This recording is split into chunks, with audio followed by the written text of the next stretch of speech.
Good morning everybody. ये class 2 की science और यहाँ पे मैं आप सभी के साथ हूँ। कहना ये था, सबसे पहले आप लोग तो कमेंट करेंगे, अपनी अटेंडेंस बनाएंगे।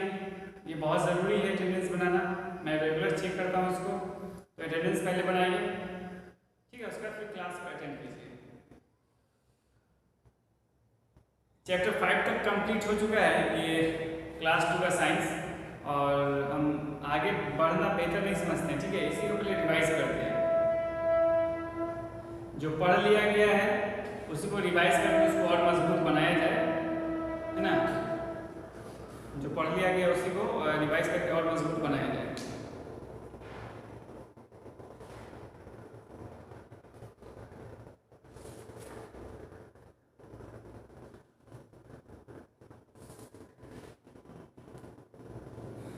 एक चीज़ और कि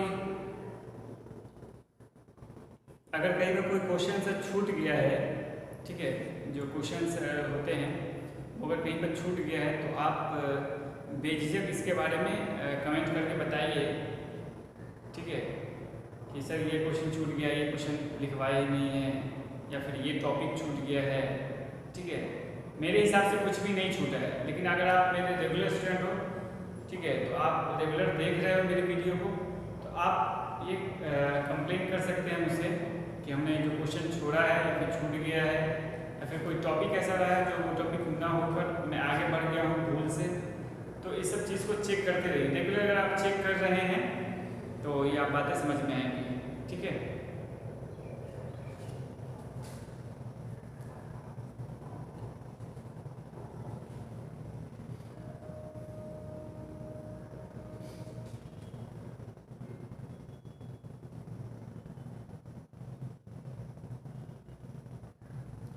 हम लोग शब्द तक पढ़ लिए थे, अभी यहाँ पर से हम लोग हर्ब्स पढ़ेंगे, ठीक है। हर्ब्स के बारे में, herbs here are usually very small plants. They are green and soft. Steam, mint, coriander, etc. are some example of herbs.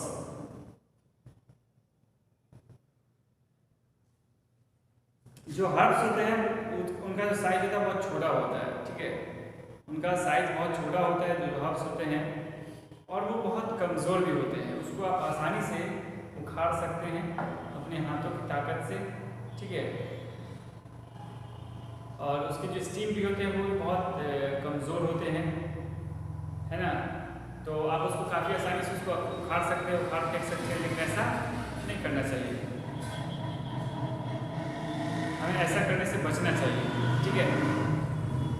और इसके जो एग्जाम्पल्स है आप ले सकते हैं, कोरिएंडर, मिंट, ठीक है, ये सब इनके एग्जाम्पल्स हैं।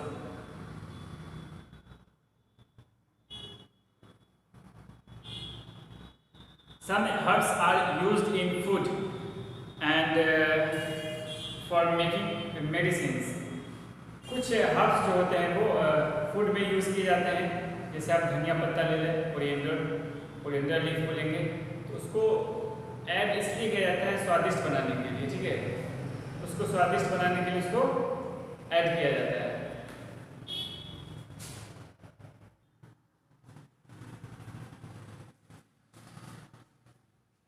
ठीक है, तो हर्ब्स को जो है वो बहुत छोटा होता है, उसका यूज़ किया जाता है मेडिसिन बनाने के लिए, और उसको जो है फूड में भी ऐड किया जाता है, ठीक है। क्लाइंबर्स नाम से ही पता चलता है, क्लाइंबर्स नाम से ही पता चलता है कि ये क्लाइंब करेगा। जो प्लांट्स क्लाइंब करते हो यानी कि चढ़ते हो, ठीक है, एक तो इनकी स्टीम पूरी नहीं होती है, इनका जो स्टीम होता है वो फ्लेक्सिबल होता है, ठीक है। तो ये क्लाइंब करते हैं, इनको किसी न किसी चीज़ की सपोर्ट की जरूरत होती है। Some plants need a support to grow. These plants are called climbers. कुछ ऐसे प्लांट्स होते हैं जिसको सपोर्ट की जरूरत होती है। They are weak and cannot stand on their own. ये जो होता है वीक होते हैं, ये कभी भी अपने पे खड़ा नहीं हो सकते, इसलिए इसको सपोर्ट की जरूरत होती है।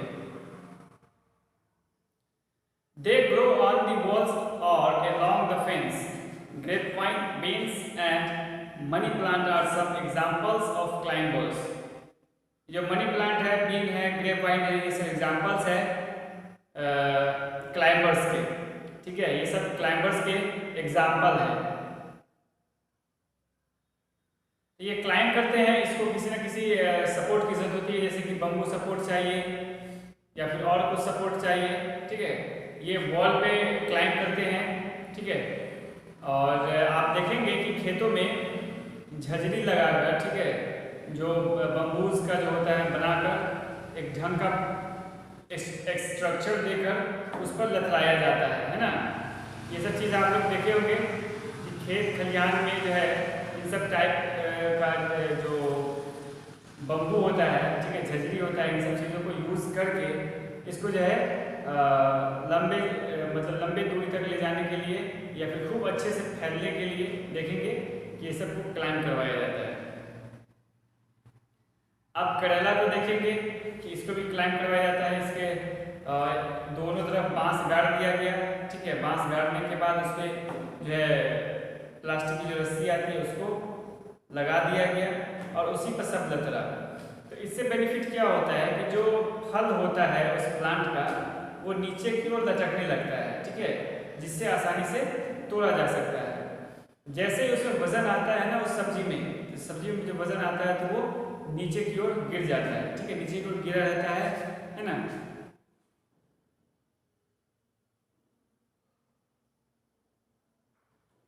नीचे की ओर गिरा रहता है।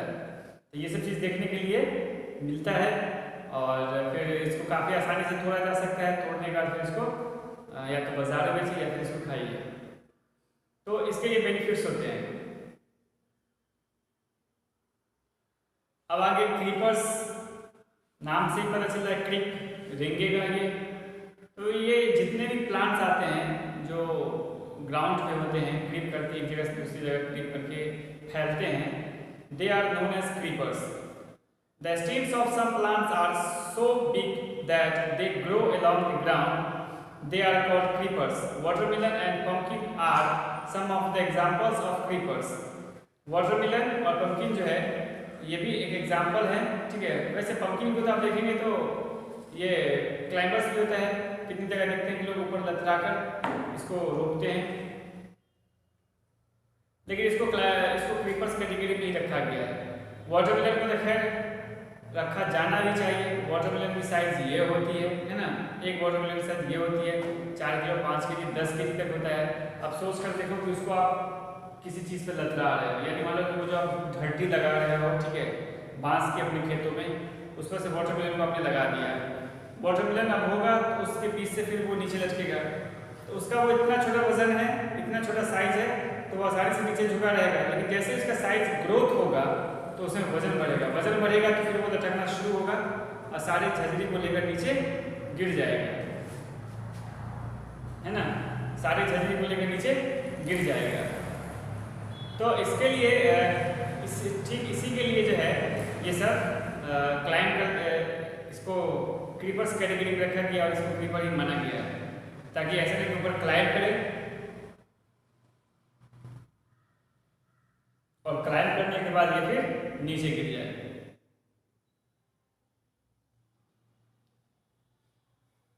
तो ये जो एग्जांपल्स थे ये थे टेरेस्ट्रियल प्लांट्स के, ठीक है। ये सब प्लांट्स जो है plants that grow on land, जो प्लांट लैंड पे हो रहे हैं, ठीक है, उसके बारे में बात किए थे। ट्रीज के बारे में हम लोग जान लिए। ट्रीज जो होता है वो साइज में बहुत बड़ा होता है, ठीक है, उसके जो स्टीम होते हैं वो वुडी स्टीम होता है, वुडी ब्रांचेस होता है इसका, साल, पीपल, मैंगो, है ना, ये सब इसके एग्जांपल्स हैं। शर्ब्स जो है शर्ब्स, ये भी आपको लैंड ट्री में ही आता है, ये भी टेरेस्ट्रियल प्लांट में ही आता है। ये जो शर्ब है मतलब ये लैंड पे होते हैं, ठीक है।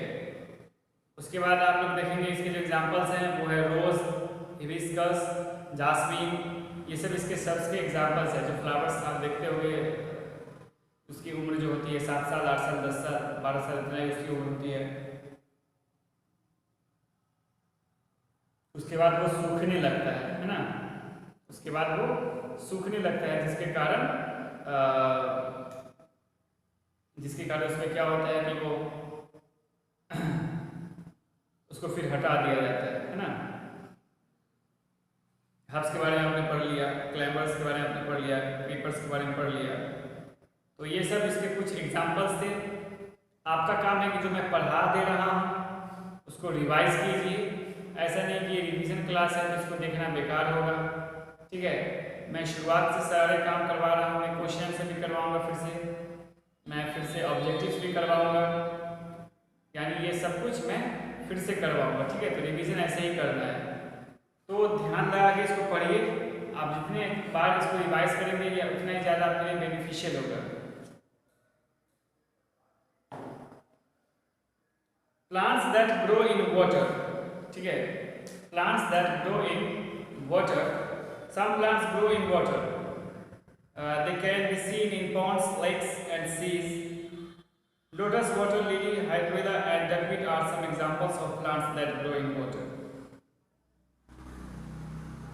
कुछ एग्जाम्पल्स हैं प्लांट्स के जो वाटर में होते हैं, और हमने आपको बताया 85%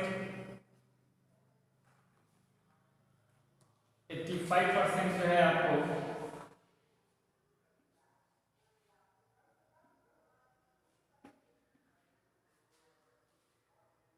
85% जो है आपको वो आपको प्लांट में ही होता है ना। 85% प्लांट जो आपको वाटर में ही होता है, और जो बच गया 15% वो आपको होगा लैंड में। तो 85% प्लांट जो है वो वाटर में है। वाटर में आप कह सकते हैं कि सी में है, पॉन्ड में है, लेक में है, ठीक है, रिवर में है। तो 85%, और जो हम लोग देख रहे हैं प्लांट धरती पे, ये केवल और केवल पूरे धरती पर का 15% ही है। पूरे धरती पर का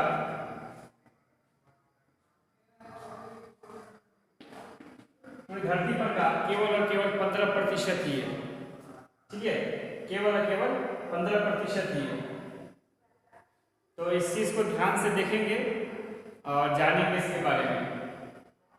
तो जो प्लांट्स होते हैं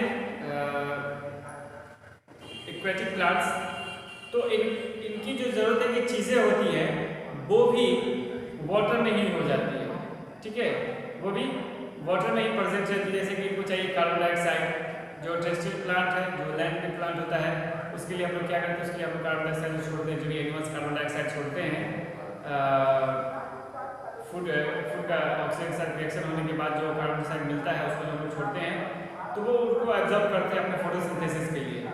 तो फोटोसिंथेसिस तो चाहिए प्लांट को, कार्बन डाइऑक्साइड तो चाहिए प्लांट्स को फोटोसिंथेसिस के लिए, चाहे वो कोई प्लांट हो, एक्वेटिक प्लांट हो, टेरेस्ट्रियल प्लांट हो, कोई प्लांट हो। एक्वेटिक प्लांट को कैसे मिलेगा हम लोग का, तो हम लोग उसको प्रोवाइड नहीं करते हैं। उसमें जो प्रेजेंट रहते हैं एनिमल्स, जो एनिमल्स उसमें प्रेजेंट रहते हैं वो उनको प्रोवाइड करते हैं, ठीक है, वो उनको प्रोवाइड करते हैं कार्बन डाइऑक्साइड। वाटर जो एक्वेटिक प्लांट्स है उसके एग्जांपल्स तो मैं बताया हूँ, लोटस है, वाटर लिली है, हाइड्रिला है and duckweed are some examples of plants that grow in water. ये सब जो प्लांट्स है ये सब वाटर में होता है। तो कहने का मतलब ये था कि जो भी मैं पढ़ा रहा हूँ, ठीक है, उसको एक बार अपने साथ खुद से भी चेक किया कीजिए, है ना, और उसको लिखने की कोशिश कीजिए। और जो क्वेश्चन है मैं लिखवाऊंगा, इसका चूंकि मैं इसका क्वेश्चन से भी लिखवाऊंगा, इसका ऑब्जेक्टिव्स भी करवाऊंगा। तो ऐसा नहीं कि आप लोग इसको छोड़ देंगे, आप लोग को जो है ये ऑब्जेक्टिव्स करना है किसी भी कीमत में, एनी हाउ आप लोग को ऑब्जेक्टिव्स करना है, ठीक है। ऑब्जेक्टिव्स आप लोग को किसी भी कीमत में कंप्लीट करना है। अगर मैं फिर से ऑब्जेक्टिव्स करवाऊंगा तो आप लोग फिर से चेक करना, ठीक है, फिर से उसको मैच करना, लेकिन क्लास बंद करके मत जाना, बिकॉज रिवीजन क्लास बहुत ज़रूरी है। आप एक बार पढ़ लेते हो, ठीक है, तो वो अलग चीज़ है।